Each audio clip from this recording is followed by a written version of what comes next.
What's good, ladies and gentlemen? Welcome back to the channel. Today we're going to be doing Grazy Grace's That Time a Male Idol Physically Harassed Me. Let's go. Alright, so honestly, this is a very unexpected video that I'm gonna do. I'm so nervous to talk about it. Like, I was never gonna share this story because it's very sensitive. No one was gonna believe me, or no one would have taken this story seriously because this thing is going around the media now and it's been blowing up. I'm like, I honestly have no idea what she's talking about. Keep in mind, this video is a while ago. Maybe that's why I have no idea what she's talking about. but I'll be talking about a similar topic that has happened to me. So I'll be sharing two stories. Okay, so the first story, it's about a famous idol, male idol, that has inappropriately touched. So this guy is famous. And why I'm pointing out that he is famous is because I think that using their fame will make them not be exposed. Wouldn't saying you're famous make it more likely that you're going to be exposed? Maybe it's because I'm not famous myself, so I don't understand how famous people think. I met him with a group of friends that I used to hang out with, and I was never like close to him. It was more like a surface, I'm just gonna say it was more like a surface friendship where I just saw him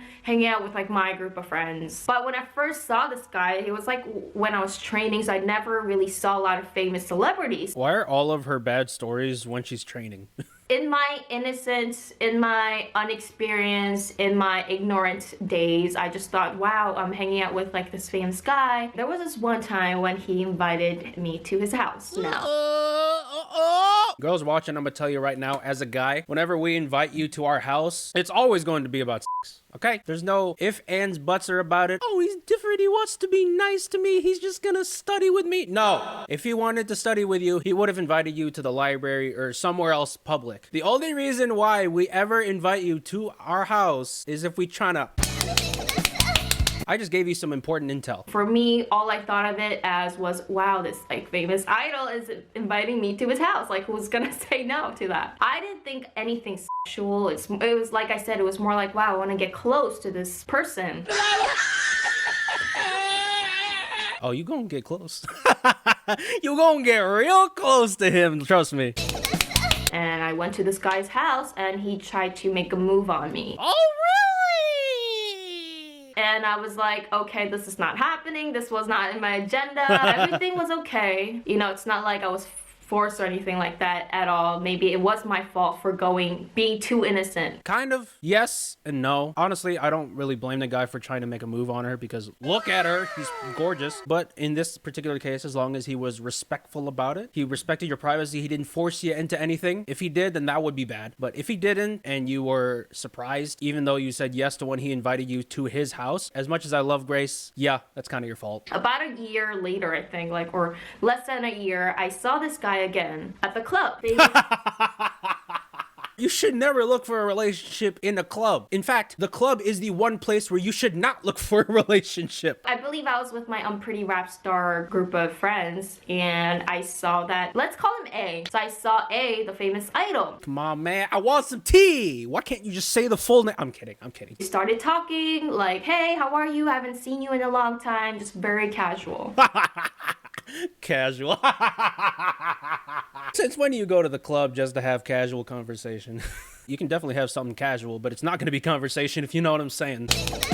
While I was just standing there, all of a sudden, I feel this guy, it was A's, hand down on my private area, and it was out on the surface of the clothes. It's not like, you know. I love how she's so clean talking about her experience, even though what happened to her wasn't clean at all. That being said, it would have been really funny if Grazy Grace just went straight up ghetto and she went, yeah, I went to the club, I went to this dude, he put his hand up on my ass, he's trying to feel me up. That would have been so funny, dude. Clothes or no clothes, like still touching the private area. Like, I could definitely feel this guy was intentionally trying to touch there.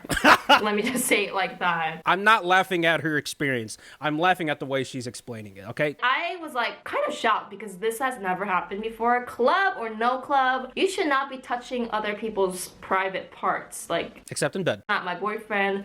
We don't have a thing together. Okay, well, even if he was your boyfriend, you don't touch your significant other's private parts in the club. Save that for the house and in the bedroom, okay? And then a split second later, he took my hand, put it on top of his private part, and made me touch it. Like, when has that ever worked? When has a guy ever taken your hand in a public space and put it on his junk and you were like, ooh, okay? I don't see how you would like that. He made me like squeeze it if yeah. Oh, my sweet summer child. That's the best way I could explain it, in a very PG way, because I know I have young people watching my channel. I don't care if kids watching my channel. Most of my demographic is 19 to 24 year olds, so it is what it is, y'all. Even though, to my disdain, most of my family members watch this, when I record, I kind of just say whatever I want. So that happened, and for a split second, I was like, what the heck happened? Because I pulled away after I realized what was happening. I think that moment, I just felt like, what just happened? Is this guy drunk?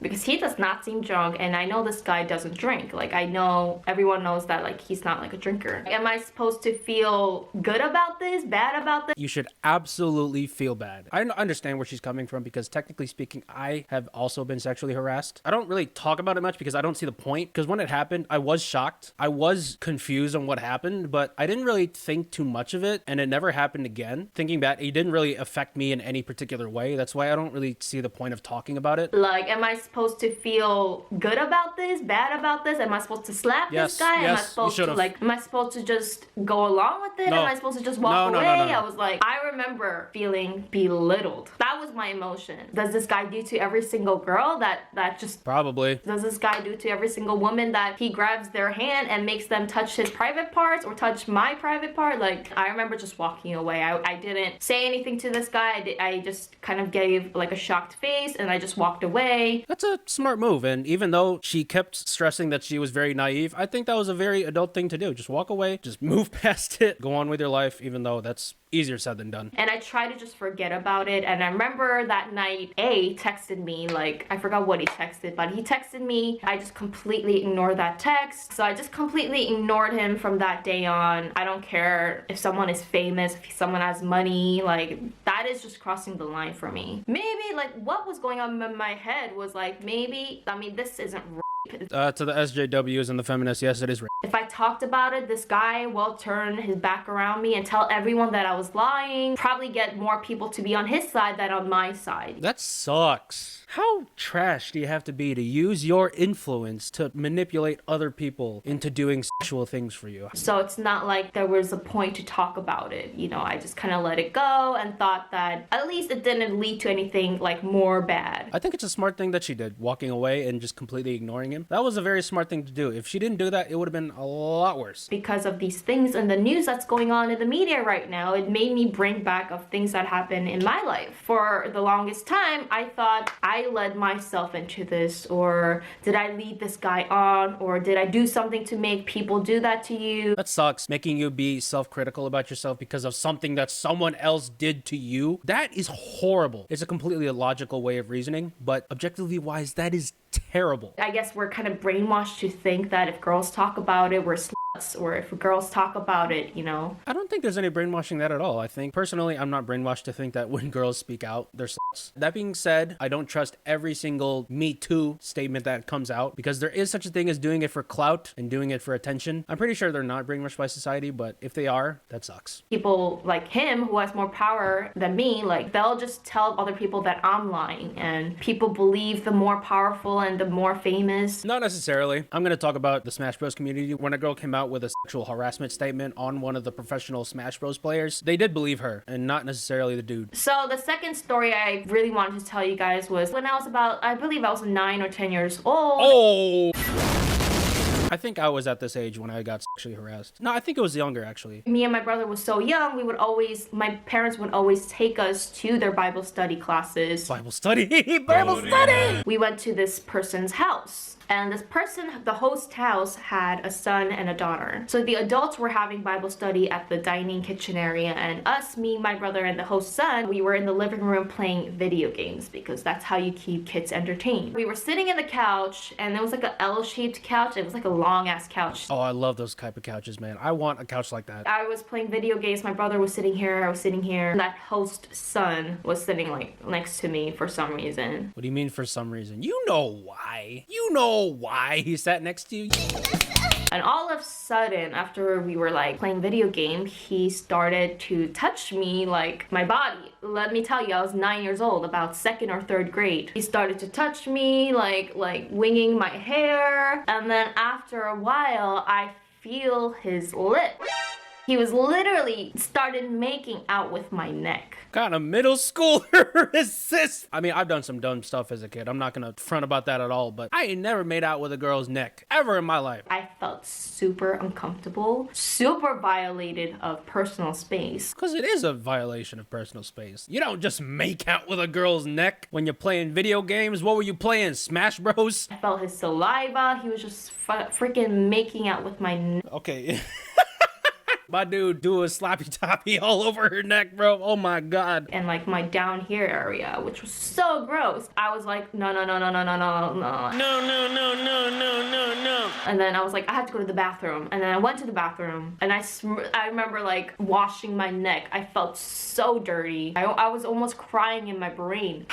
Oh, that sucks. I never had that type of trauma when I was sexually harassed, nor did I cry at all about it. That really sucks that she had to go through that. I sat on the other side of the couch so he can't get to me, but he was like following me wherever I was going. Now, thank the Lord, daughter who was in college came home and she was like watching us. If she hasn't came home, things would have got so bad. He probably would have raped me or molested me. The kid was in middle school. Does he even know what that means? But anyway, moral of the story, it could have gone so wrong if we were just left alone in a space. Like if he just took me to his room and his sister wasn't there, if my brother wasn't there, he definitely would have molested me. I think it's awesome that she came out with this. Technically speaking, it's not as bad as other people's experiences, but as she said, it could have been that bad, even worse. I myself have also dodged a bullet because nothing really bad has happened to me, but I've had it happen where my high school friend has gotten stalked before, and that stalker still went to the same high school that she did, so she still saw that stalker. That stalker was in my Spanish class at one point. Grazy, if she's watching this, she probably not. It's a very hard thing to move past, and to anyone watching who's ever gotten sexually assaulted or harassed, I hope you guys have recovered from it, and I hope you've grown into stronger people because of it. Anyways, guys, it's going to be the end of the video. Hope you guys enjoyed it. If you did, make sure to like, comment, subscribe, hit that post notification bell, and I will see y'all in another video. やれだぜ。さあプラッシュだ。おめえのスタンドは被害者自身にも俺が裁く。